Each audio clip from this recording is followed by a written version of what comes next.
My name is Patrice James, and I am originally from Trinidad and Tobago. Been living in Canada for about 31 years. Been working at the Independent Filmmakers Co-operative of Ottawa for the last almost 17 years, I would say, and 15 years as the executive director. I sort of just like fell in love with the idea of the place, and somehow or the other ended up running it.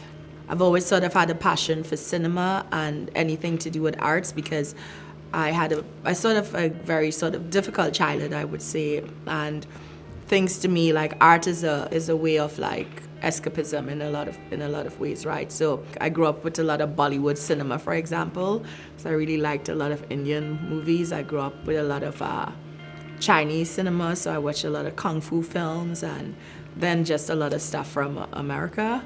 You could escape to so many different worlds and be introduced to so many experiences, and it allowed me to understand that there was a bigger world out there than my little sort of bubble that I felt like sort of trapped in. I like the idea of creating some sort of connectivity within my work, and I don't want to do something that is grandiose in scope or scale. Like I'm not really keen necessarily on scripting my work. I like to do real like highlight real lived experiences. So it's almost a sort of a hybrid docu narrative approach to making films the way I do it.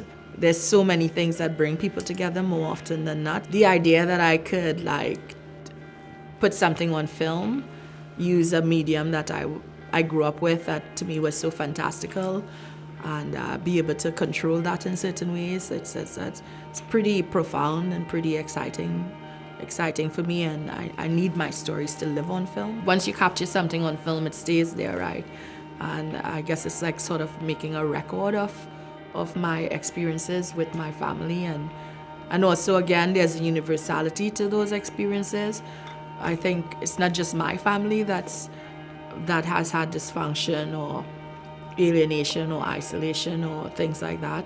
There are many people's families who are fragmented, and to me it's a way of like bringing things together in a lot of ways. I think I work with a lot of autobiographical stuff because it's what is compelling to me at the moment. It's what I have many things that I feel like I need to get out.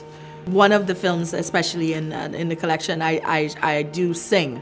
I can sing. I'm not like gonna win like America's Got Talent or American Idol or something, but I can sing. But when I first came to Canada, I actually did want to sing when I was younger.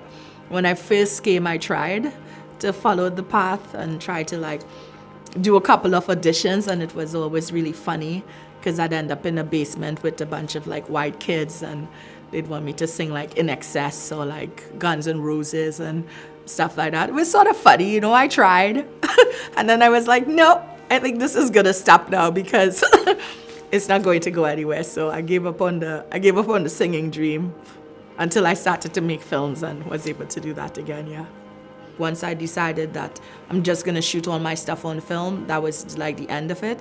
And Super 8 just has like this amazing look. Trying to make something look like film is sort of contrarian to me. It doesn't make sense. Like if you want it to look like film, you should just shoot it on film.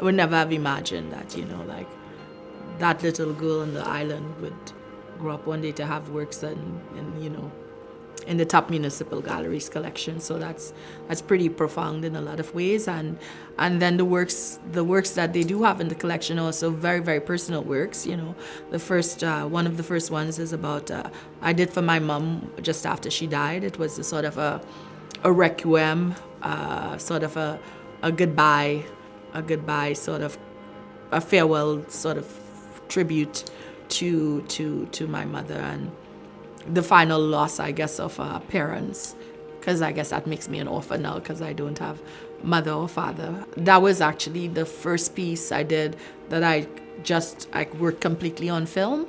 And then the other two films in the collection, one is called My Brother, and the one is called Cracked.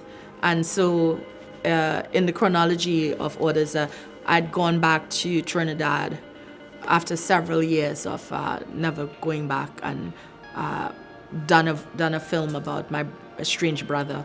So I'm really glad those are the pieces that the Ottawa Art Gallery has in their collection, because they're the pieces that I am most proud of at this stage in my work. And probably it speaks to the trajectory of like a lot of stuff I'm probably ultimately going to end up making in the future as well. Yeah.